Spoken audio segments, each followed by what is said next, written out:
Peraí.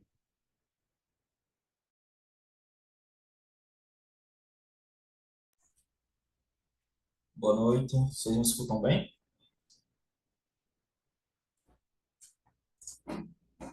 Sim, Tá bom, obrigado. Hoje a gente vai falar de um tema bem importante, a gente vai falar sobre reciclagem. Os componentes do trabalho é o João Vitor, Matheus de Oliveira, Julita, João Arthur, Adeilze e Paulo Guilherme. A empresa que a gente vai usar como referência para falar sobre esse tema é a Esterbon, tá?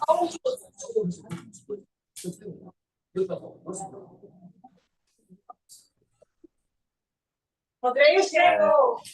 Inicialmente, eu quero dar uma introdução rápida sobre o que é reciclagem, falar um pouco do seu impacto ambiental e social. Então, praticamente a reciclagem ela é um processo de reutilização, é um reprocessamento de um resíduo, um material que foi descartado após o seu uso inicial. Ele é reprocessado e tem uma nova finalidade. Então, não obrigatoriamente vai se tornar um novo produto, mas ele pode ter uma nova finalidade. Isso já entra dentro de reciclar. Um pouco sobre o impacto ambiental da reciclagem. A reciclagem ela tem um impacto ambiental muito positivo na sustentabilidade para a gente, porque quando a gente faz essa reutilização de um produto que iria ser descartado da maneira correta ou não, a gente diminui o descarte desses recursos, desses produtos, desses resíduos para aterros sanitários ou para incineradores. E acaba que a gente também consegue diminuir a necessidade de extrair recursos naturais, fazendo com que a gente não precise extrair tanto recurso, madeira, por exemplo, quando a gente consegue reciclar papel.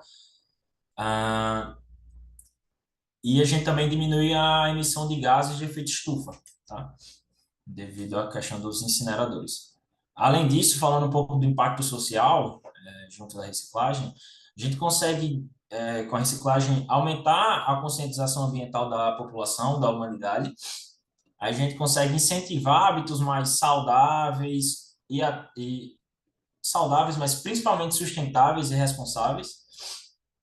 E também a gente consegue gerar empregos, até porque a reciclagem hoje, no Brasil, é uma maneira de conseguir emprego, principalmente para a população periférica, tá? Eu falo isso porque eu já trabalhei com reciclagem há alguns anos. Eu comprava plástico, metais, que é o principal produto que é comercializado assim na reciclagem, é mais fácil comercializar.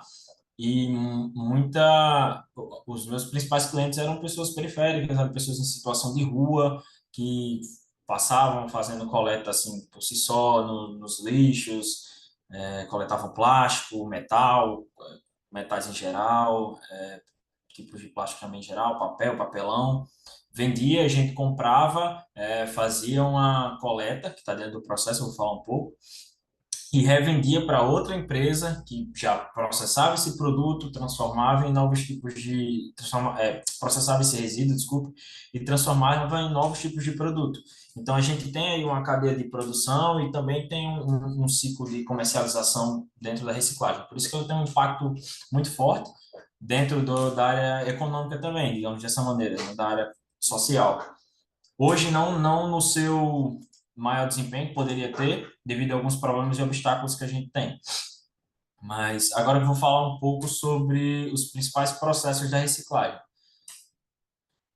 Para a reciclagem acontecer, o processo crucial que existe, e principal, o inicial, é a coleta.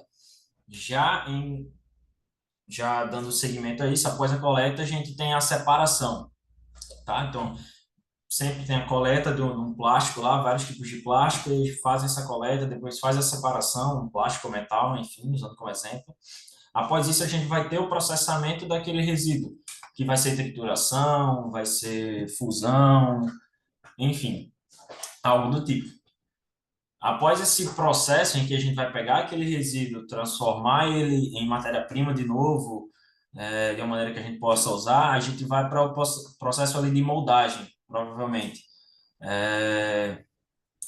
para plásticos, para vidro, para metais, esse processo acontece bastante. Por exemplo, no plástico, acontece a coleta ali, a separação, depois aquele plástico ele é fundido, depois é moldado em um novo tipo de produto, tipo impressora 3D, algo do tipo assim. Já para resíduos orgânicos, o processo basicamente é de coleta e o material é levado para compostagem, ele serve de adubo. Então, basicamente, os processos são esses. A gente tem hoje reciclagem de alguns exemplos: plástico, como eu citei, plástico, papel, metais em geral, vidro e resíduos orgânicos, como eu também havia dito. Hoje, um dos principais obstáculos, vou citar aqui os quatro principais obstáculos que a gente enxerga dentro do Brasil, que atrapalha a evolução da reciclagem no âmbito social, como eu havia dito, são quatro pontos, e esses são a falta de infraestrutura. Hoje a gente não tem uma infraestrutura de coleta e processamento desses materiais robusta o suficiente, assim, que seja eficiente. Além disso, junto a essa falta de infraestrutura de qualidade, a gente também não tem uma extensão territorial muito ampla. O Brasil é muito grande e tem áreas que a gente não tem, praticamente não tem essa infraestrutura. Nas áreas que a gente tem é de uma baixa qualidade ou média qualidade e em determinadas áreas a gente praticamente não tem, tá?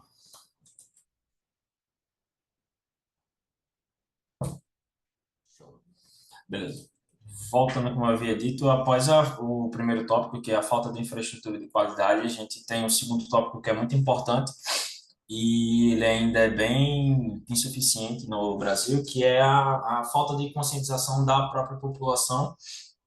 Então, a própria população aqui, que é quem gera esses resíduos junto das fábricas também, elas não possuem uma consciência ambiental como se deveria ter.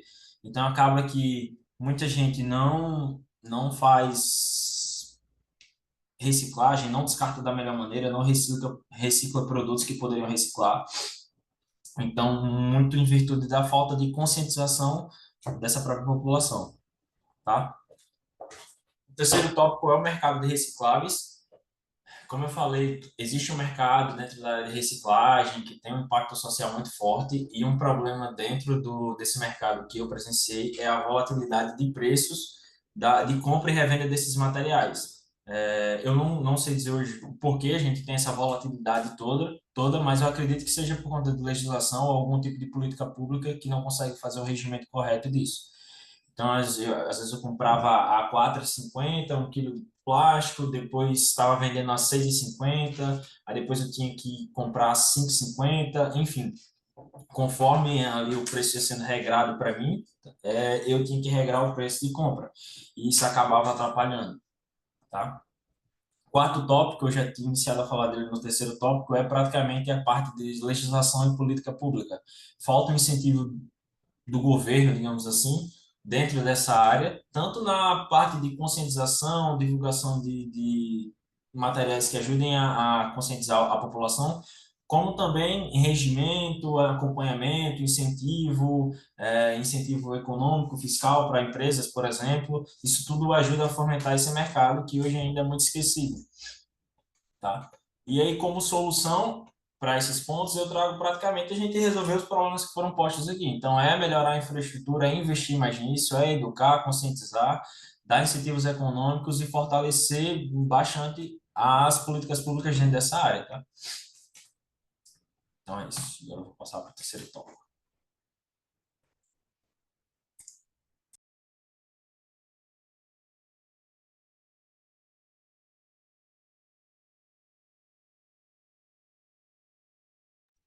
Pronto, você tava com uma dificuldade aqui só para ligar o microfone. Tava travando. Só um minuto. Enfim, aí sobre tecnologias, muito importante a trituração e separação por material e a compactação e modelagem de materiais recicláveis. Aí passei, por favor, para dar um exemplo. Pronto. Aí, nessa parte de trituração e separação, Essa tecnologia envolve a fragmentação dos resíduos em pedaços menores, seguidas pela separação de diferentes materiais por meio de métodos como peneiramento, separação magnética, separação por densidade. Aí eu vou falar um pouco agora sobre a trituração robótica, que ela é interessante, porque traz bastante benefício. Por exemplo, os robôs podem trabalhar de forma contínua e rápida. Eles vão reduzir a dependência da mão de obra humana, são mais precisos, por causa que são baseados em logaritmos, em algoritmos avançados, identificam materiais específicos como plástico, papel, vidro, metal, reduzem bastante o custo também, embora os robôs tenham um alto custo assim inicial, mas no decorrer vai funcionar bem melhor, ganham uma alta economia com os funcionários e a eficiência compensa também. Aí sobre o cenário atual assim, a pandemia aumentou bastante a demanda por métodos mais eficientes. Aí foi assim que da separação dos resíduos impulsionou a adoção da triagem robótica. É, então, o mercado tende só a crescer nessa questão, porque tá na tendência aqui, pelas pesquisas que eu vi nos Estados Unidos, por exemplo, a reciclagem lá é bilhões de dólares e a triagem robótica é uma solução promissora para melhorar a reciclagem, reduzindo o desperdício, contribui bastante para o meio ambiente, sendo mais sustentável.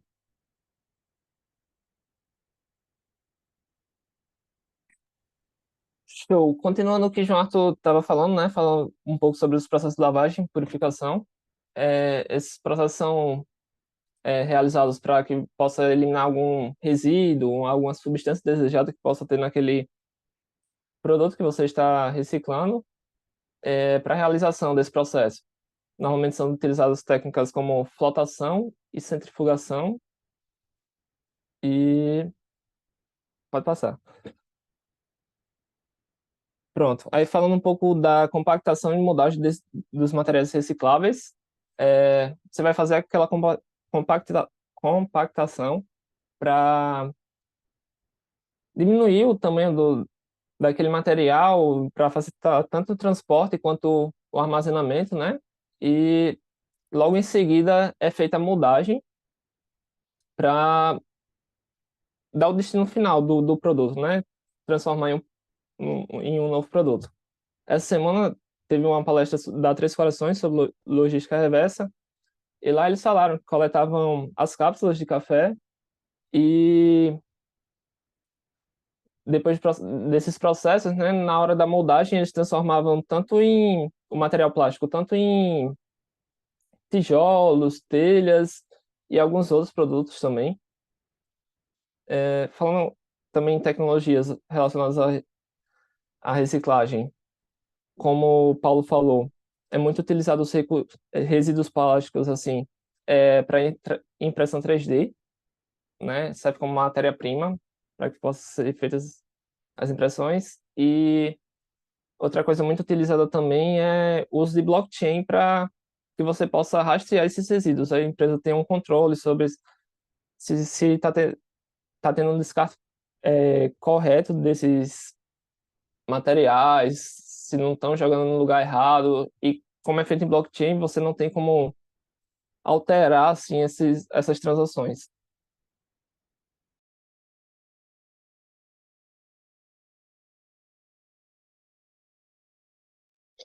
Certo. Agora falando um pouco de algumas empresas que fazem o utilizo da reciclagem nos seus processos, a gente trouxe o exemplo da HP, inicialmente, que faz uso da logística reversa para impressoras, cartuchos e outros dispositivos eletrônicos que eles desenvolvem, e eles acabam não só por receber resíduos da própria marca, como a gente viu na engenharia de produção, no caso da Três Corações que o Matheus citou, que eles fazem a coleta das cápsulas para produzirem, né, a partir dessas cápsulas, alguns outros produtos. Na HP, a gente tem essa logística reversa funcionando da mesma maneira. Até na própria UF, no IMD, por exemplo, a gente tem pontos de coleta de materiais eletroeletrônicos para que eles possam entrar nessa cadeia produtiva de novo, no sentido da separação magnética, de peneiração, para que consiga reduzir esses plásticos a um ponto que a gente consegue produzir novos a partir deles. E, além da HP, a gente trouxe o exemplo, se puder passar o slide, da Bridgestone, que é uma produtora de pneus. E, da mesma maneira, eles conseguem fazer esse rastreamento dos pneus que eles produzem e fazer essa logística reversa de produzir novos pneus, e às vezes não são produzidos só pneus, são outros materiais produzidos também. No caso da HP, ano passado, mais de 1 bilhão de cartuchos de tinta foram reciclados a partir desses pontos de coleta no mundo inteiro. Então, é realmente uma quantidade de plástico muito considerável. E no cenário que a gente tem cada vez mais microplásticos no oceano e plásticos inteiros também, é uma atitude muito louvável da própria empresa de se preocupar com o meio ambiente e permitir que cada vez mais esses plásticos voltem para a cadeia produtiva, uma vez que eles já foram inseridos, e reduzam o desperdício e o aumento da quantidade deles no nosso planeta.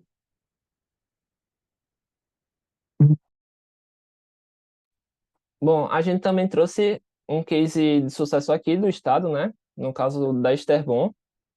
Pode passar por favor?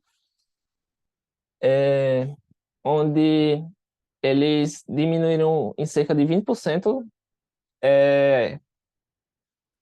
a composição dos produtos dele em relação ao plástico. Foi uma ação que eles realizaram em parceria com o movimento Preserve Pipa, e eles,